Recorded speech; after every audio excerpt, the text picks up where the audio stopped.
For some reason, this continent got itself into the business of consuming anything that is produced out there. We consume ideas, definitions, arguments that do not make sense to us, but we still consume them, consume products, vaccines, anything.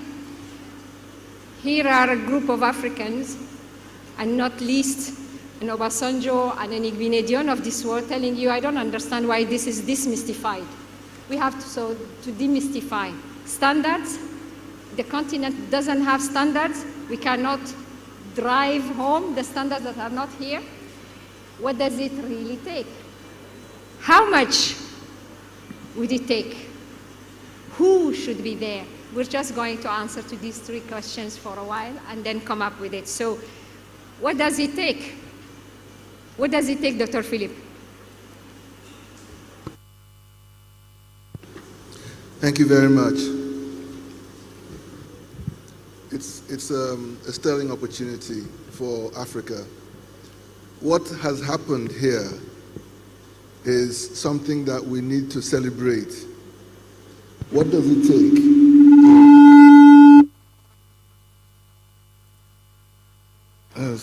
What does it take?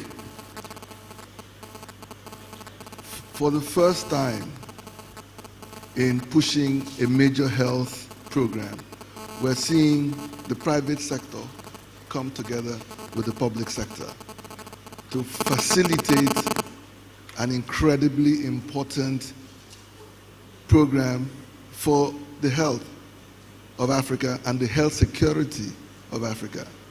What is absolutely amazing is that we didn't get here earlier, because I've said this in several seminars recently.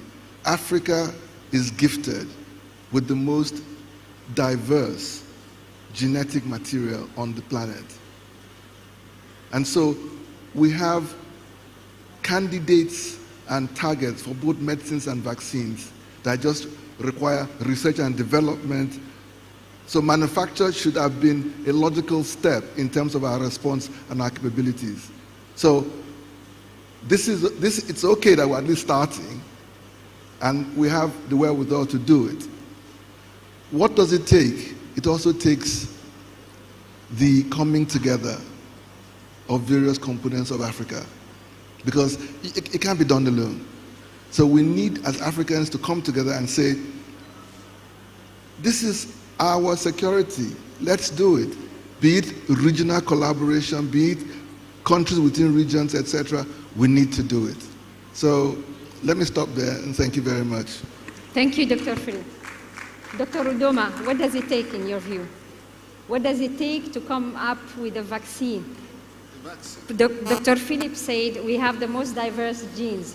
We could therefore come up quickly with candidates and test ourselves, because everybody else out there, unless I am wrong, Dr. Philip, come to test it precisely because of the stock of genes we have on the continent. So what else does it take?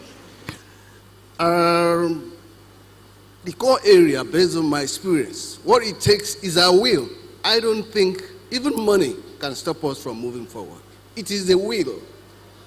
And if you look around, even based on the pharmaceutical manufacturing, the basic pharmaceuticals, we are not there. We are still in the infancy because of the will to move up. Until we upgrade ourselves and look at that we can also get to industrial level to manufacture. That confidence in us must be awakened. And to me, that is the key. Until we can get to that level of summing up courage that even if we fail, we can also overcome. That is the critical point that we frog leap into the realm of industrialization. That is the key. We must be confident that we can do it, and not thinking that we will be laughed at by so advanced economists. Thank you very much. Bless you. I like the passion. Amit Tucker, can you hear me? You're the head of the largest network that is dealing with business, health business. Amit, are you there? Even if I don't see you and you can speak, please. We lost Amit. We will come back to Amit.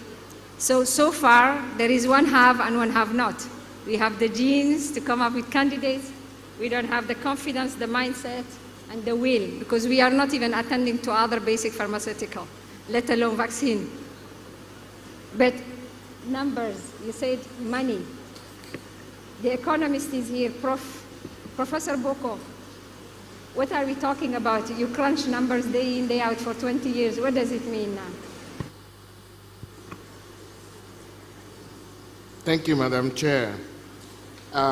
Yes, I was in fact thinking as you were talking that in order for us to cultivate the type of independence that we are talking about, in order for us to truly create a self-owned industry of vaccine production on the continent, we must also be willing to put up the resources that will be required to start the process, because this is not going to be something that we will continue to wait for resources to come from elsewhere in order to allow us to be able to engage in the initiative.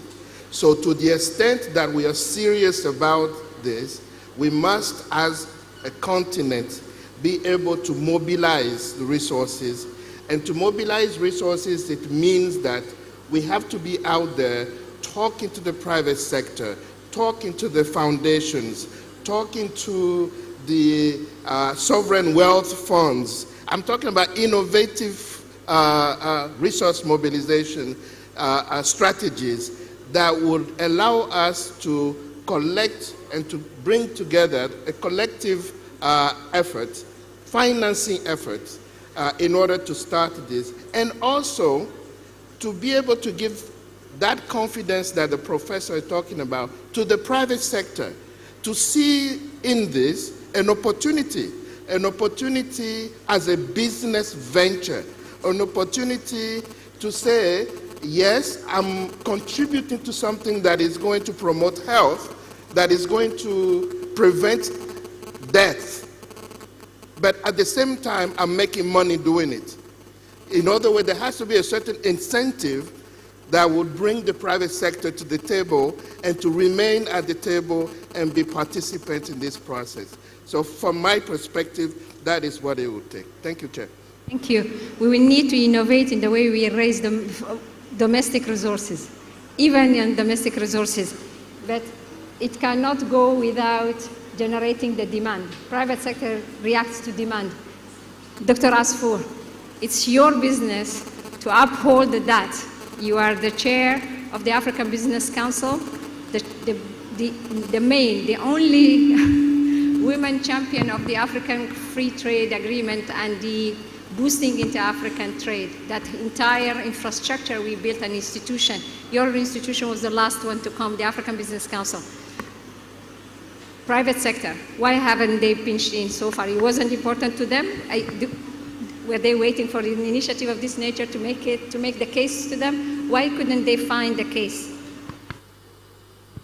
Well, thank you very much, because as the voice of the private sector, I tell you, private sector needs all the collaboration, the public-private sector, because we all know that scientific research and technology is a long-term investment. So if financial institutions let anybody go to a bank and tell them, please finance scientific research, nobody will finance scientific research. We need to change the mindset that scientific research is the most important pillar for development. So we need the collaboration of the financial institution, the policies. I always call it the triad of empowerment. It depends on 3 pillars: the people, the policy, and the product. For the people, you need to change the mindset of people that, oh, science is away from us. Scientific research is our cause. We have to build the capacity of our scientific health professionals, our healthcare professionals. We need to train them. We need to give them all the incentives. with "this is for our people." For our policy, the government and the public sector should really incentivize the scientific research, investment in scientific research. If there is anything that needs incentives, so it is scientific research and technology. The policies should be geared. There is a decision summit of African Union so that there are at least 3% of GDP should be geared towards scientific research and technology.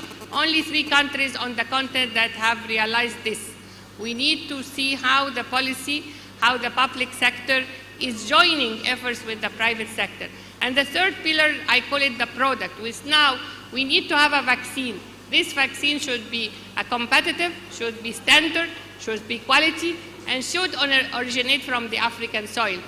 As Chief Lucky has said in his speech, we need really to replicate this initiative among all our African continent. We need to partner with other universities within the continent. Only yesterday there was an initiative in Egypt that the Ministry of Higher Education and Scientific Research with the private sector have already, with the Ministry of Health, have already realized that they are going to manufacture a local vaccine in Egypt. So we should be collaborating. The 54 countries under the umbrella of African Union should make a mapping exercise. What is existing on the continent?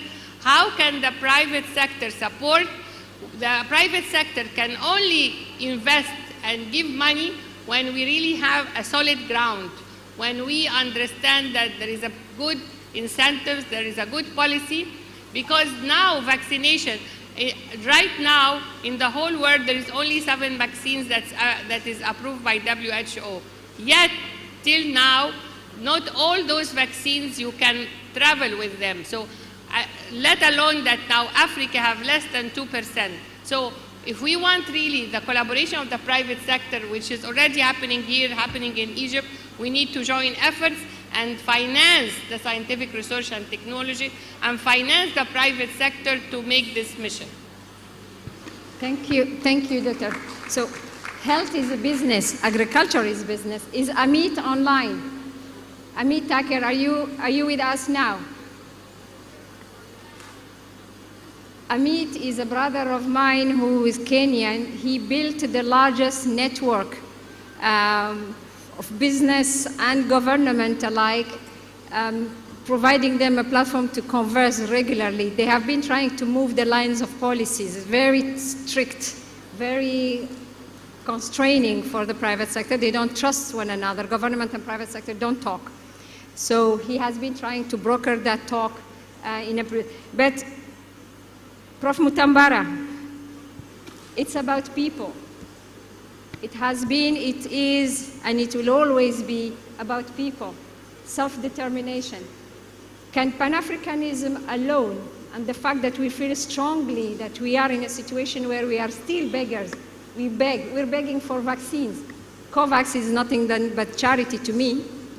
For those of you who thought that they came up with something scientific, it is not. It's whatever is left over that comes to this continent, and these are the only vaccines, with the exception of South Africa.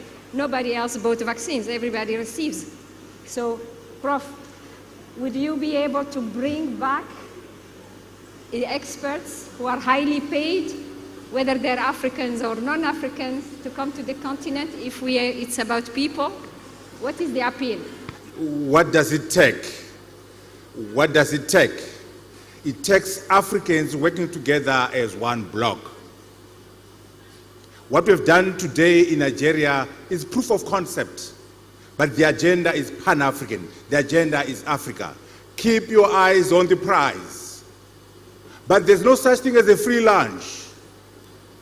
For you to unlock the economies of scale on the continent, you must give up on something. You must give up on some elements of national sovereignty so that you embrace regional sovereignty, so that you embrace continental sovereignty. There is no such thing as a free lunch. If you want Africans to work together as a bloc, you must be able to say, I'm an African first, a citizen of ECOWAS second, a Nigerian third. I know you don't want to hear that, But that's what you must psychologically prepare yourself as an African if we are going to work together to unlock the economies of scale that are required for us to manufacture vaccines on the continent. Count 2, African money. How do we unlock private sector money to manufacture vaccines? Governments on the continent must create an enabling environment for the private sector to invest in R&D, for the private sector to manufacture vaccines. The government itself must invest in healthcare. We cannot at all depend on donors in the West. We must spend whatever number it is, 15% of our budgets on healthcare. That is the only way we can manufacture vaccines on the continent. But more importantly, for the private sector to play a role, there must be clarity on the return on investment. If I put in $1 million as the private sector, how much am I going to make? So the scientists and the business people must work together to come up with the mathematics that will tell us the return on investment in R&D, the return on investment in manufacturing. That is what it takes. Yes, we have experts in America, experts in China, African experts all over the world. We can attract them in the continent if we are working together as a continent. We can attract them if our private sector is investing in the R&D and manufacture of vaccine. And also, confidence is very important. Our scientists, our doctors, our pharmacists, do they have the confidence that they can do R&D? Do they have the confidence that they can manufacture? Or all they have is the capacity to do maintenance, the capacity to do service? The African must have the confidence to say, I can do R&D, I can manufacture. And by the way, as I conclude, you and I, ordinary people, do you have the confidence to say, here's an Ubuntu vaccine, I'll take it instead of Pfizer. Here's a Ubuntu vaccine, I'll take it instead of Johnson & Johnson. Some of our people are colonized. We must decolonize the mind of the African. We must decolonize the mind of the scientist. As Biko taught us, the most powerful weapon of the oppressor is the mind of the oppressed.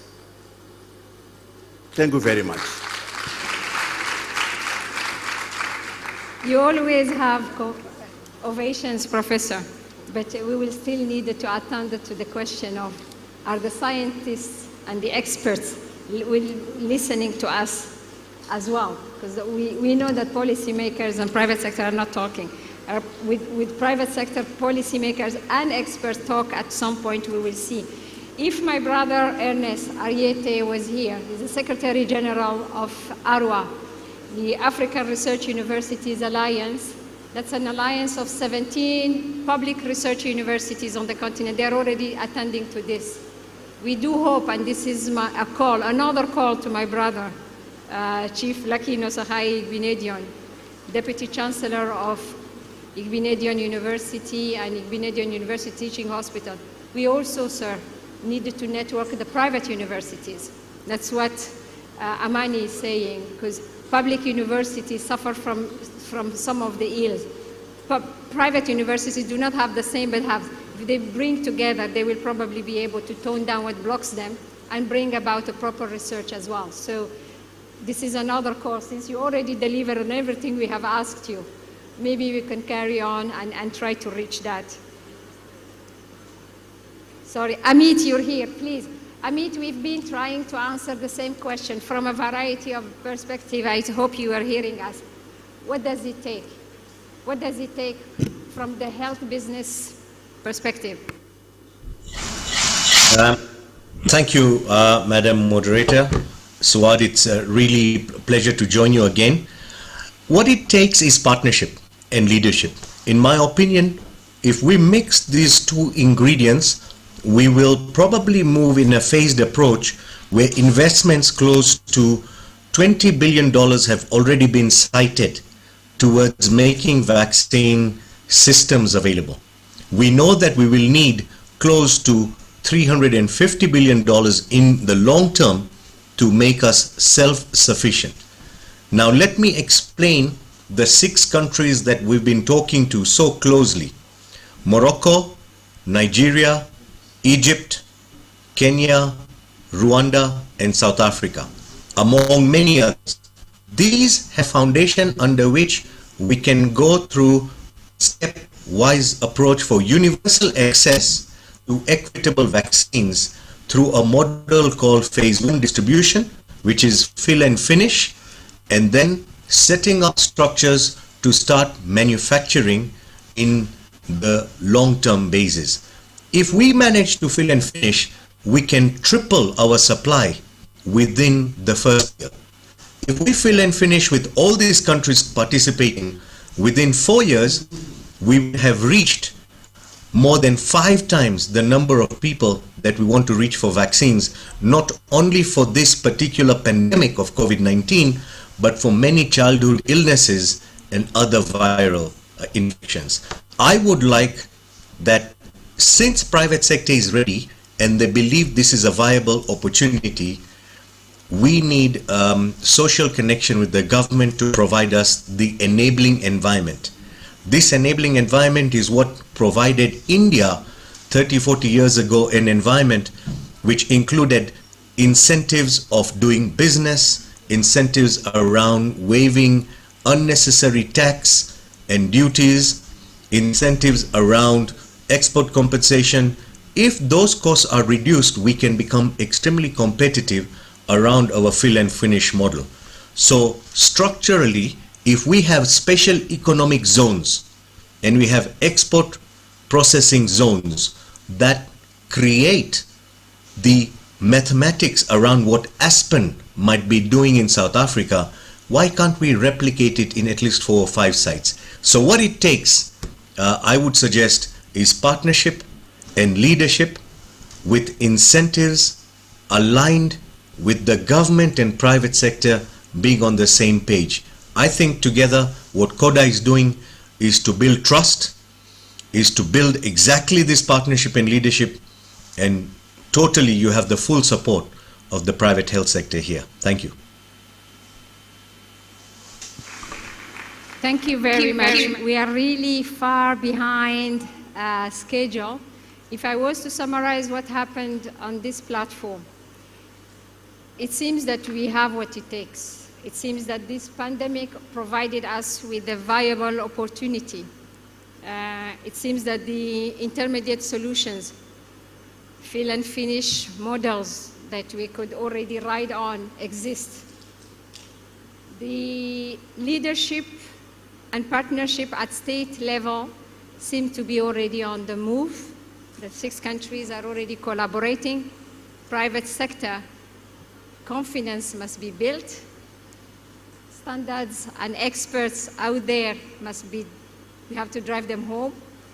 Now, the same figure comes up, 350 million, 400 to make us self-sufficient. Well, if that's all it takes, I don't think we have a problem, because for those of you who were there at the beginning of this, you heard the Professor Benedict Orama.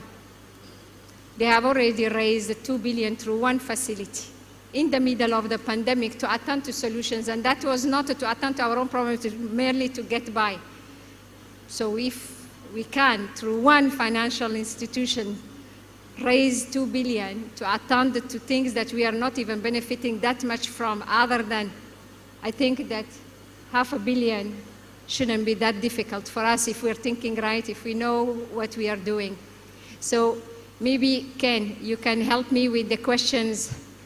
Ken Ayere, maybe you can help me with the questions and answers. Another 10 minutes before we close. Thank you. Thank you very much, Executive Secretary, Director, CoDA. Before I take questions from the floor, I just want to also ask this question, and I will be speaking the minds of the ordinary person on the street who would have been following the process so far. And I'm sure they would want to know if there is a place for traditional medicine in this fight against COVID-19, either now or in the future. I'm sure the CMD or Dr. Onyebujo can help us there.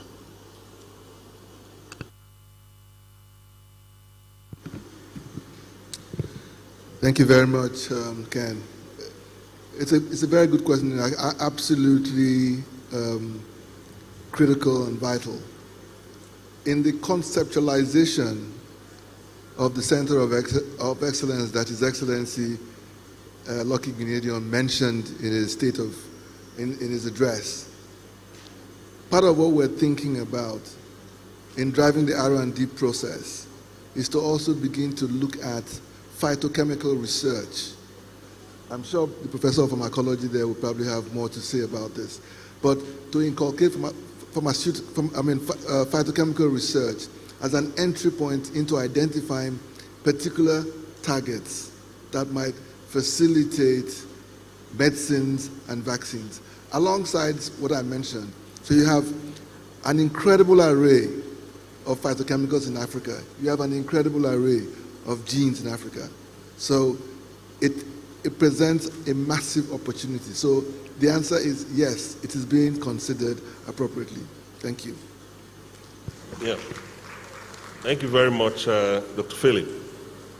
Obviously, as we said, we are trying to set up a center of excellence, and everybody is welcome on board. We're going to be looking at both the traditional, as long as we have some scientific basis. I want to also say too, for example, take for example in sickle cell. I always believe too that nature has a way of placing something in an environment where you have the same problem.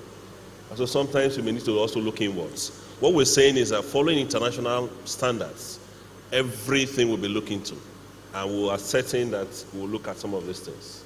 Thank you. Thank you so much, Prof. We'll also hear from Professor. Yes, actually, Africa is not totally new to vaccines. And I always want to say this. That's why I say confidence. Traditionally, they involve, for instance, when people, some of those things, they use water that is left in a tree trunk and administer it for infective problems. Of course, you know, they might not be able to get to the advanced science. But of course, that slurry contains a lot of microbes, which of course can share some antigen to a large degree and help them.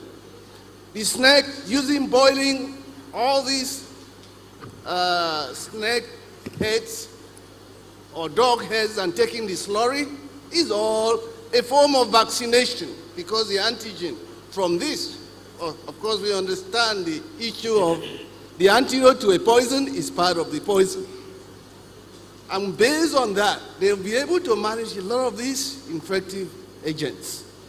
So traditional medicine has a very strong contribution, and we need to open up and then try to get closer to them to tap all this. Thank you very much, Professor.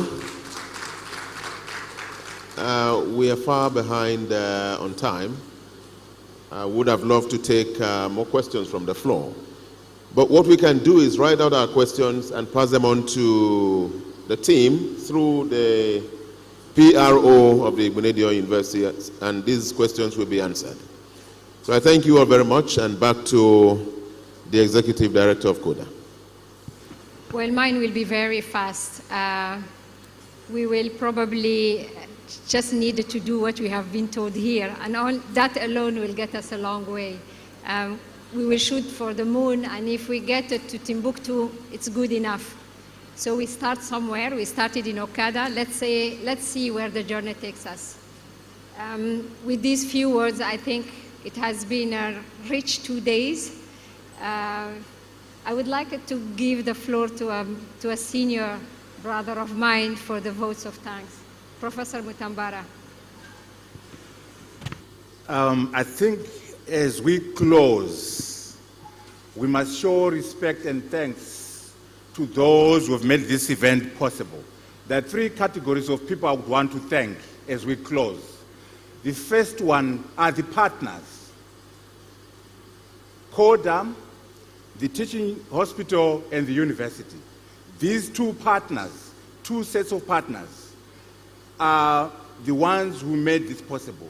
On top of the university, with the Sama of Benin, we are very grateful for the vision and the inspirational leadership of the Sama of Benin. We want to say thank you, Esama. Thank you, Chief, for being a great leader. We would want to thank the Vice Chancellor, the Deputy Vice Chancellor, the former governor, all who are part of the university side of the partnership. And of course, the teaching hospital with our Chief Medical Director here. These are the people who made this possible. On CoDA, we want to thank the board of CoDA, in particular, former President Obasanjo, for the leadership of CoDA. And also our sister here, the executive director of CoDA. We thank you so very much for making all this possible. That is the first area of our thanks. We go to the second category, the speakers we had this morning, the education we got this morning, the wisdom we got this morning from our speakers. We must thank our speakers this morning for sharing with us and showing us that it can be done. Africans can work together and produce a vaccine. So I want to thank all our speakers this morning in the earlier session for what they brought to the table. And also this panel, the last panel, we are very grateful for your participation. The last category for our thanks goes to the people of Africa. All of you here, we are grateful that you are here. We are so thankful for your participation. In particular, the young people.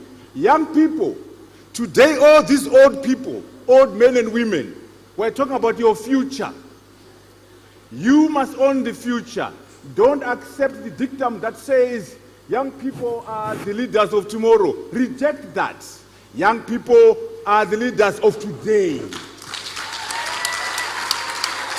So all the young people in the house, we are so grateful for your participation. This is your future. We are too old to own the future. The future belongs to you. We are grateful to our young people. In terms of summary and message, this initiative is about manufacturing. We must manufacture vaccines on the continent. Number two, there has to be private sector money. How do we unlock private sector money to do manufacturing of vaccines on the continent? Those two pillars are so critical. Of course, we need an ecosystem approach. Of course, we need an all-stakeholder approach. But fundamentally, we are talking R&D for vaccines. We are talking the manufacture of vaccines. And to do that, we have to depend on African money. He or she who pays the piper calls the tune. We must depend on African money, in particular, the private sector. The private sector must be sender to this initiative. I thank you so very much for this opportunity to close this session.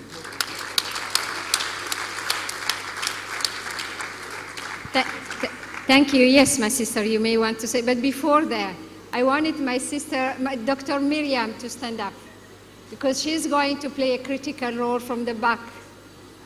We need people to sustain these things, and not only experts. She's setting out to do something on her. We're not bringing her to the fore yet. She's going to come up when we need to bring up those who are working behind closed doors. Yes, you can come up. Yeah, thank you.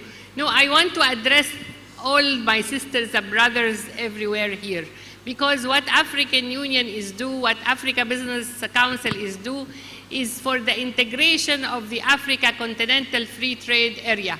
If you have heard about ACFTA, it's about us, how we have a strong product. It's you who are going to consume the product and manufacture the product. Africa is the richest continent on earth with all its minerals, with its human resources, but yet it is the poorest of them all. Why? Because we don't manufacture our pharmaceuticals. We don't manage our own resources. It is being exploited and we export it as such. It's time, if we really want to gather the 54 countries under African Union, all of us as partners, it's time that all of Africa, the Africa 2063 development agenda is about a prosperous, peaceful, integrated Africa driven by the citizens of Africa. And all of us are the citizens of Africa.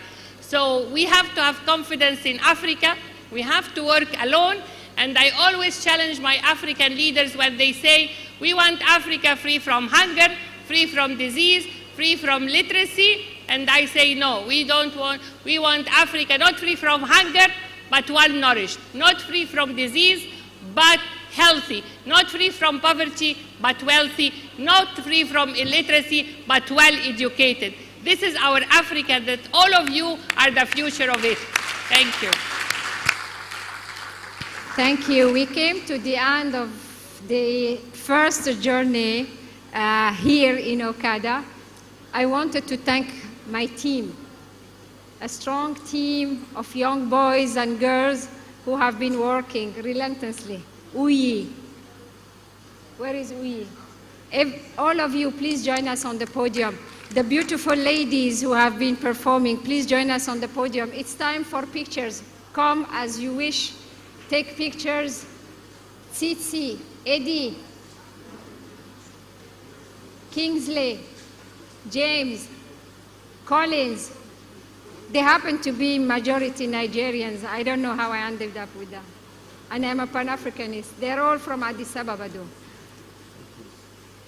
Group picture, Chief, the Honorable Mr. Ambassador, Vice Chancellor, please join us. We would like you to take the pictures. We're doing it the way we want, really unstructured with the teams.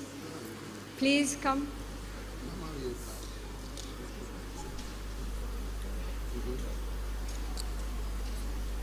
No doubt this is a momentous occasion, and that was the moderator, Ms. Suad Aden Osman, Executive Director, CoDA. And before now, we have the vote of thanks and closing remarks by Professor Arthur Mutambara, former Deputy Prime Minister of Zimbabwe. And the discussion focused on the challenge. Funding has been identified as a major obstacle preventing African countries from producing their vaccines and other medical supplies. And medical scientists in Africa often struggle to get funding with the continent's expenditure on research and development at 0.5% of GDP, lagging behind the global average of 2.2%. And the discussants have been Professor Ernest IUTH, Secretary General, African Research Universities Alliance, and Professor Udoma Mende, Professor of Pharmaceuticals and Pharmaceutical Microbiology, Dr. Amit Taka, Executive Chairman of Africa Health Business, President of Africa Healthcare Federation, and also among the discussants, Engineer Mansour Ahmed, Chairman, African Manufacturers Association, and Executive Director, Dangote Group. Also, Dr. Amani Asfor, Chair of the Interim Executive Bureau of the African Business Council. And also, points were raised in the discussion, which brought COVID-19 as an eye-opener. And Africa spent billions of dollars in the purchase of vaccines.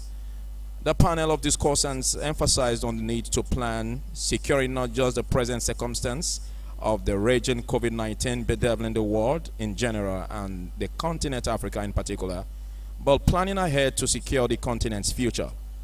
The need for vaccines to be easily produced, available, and affordable was also stressed by the panelists. The need to finance the private sector that will make the mission possible, creating an enabling environment for the private sector to champion this cause. The need for cooperation, partnership, and leadership in making this work.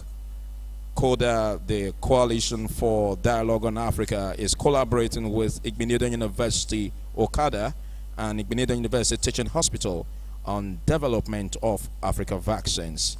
Shortly, we'll be having the press conference.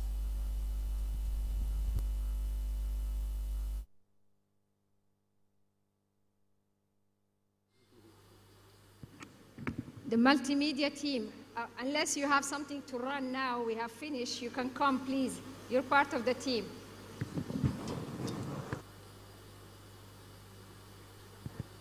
Kingsley and others, please join us.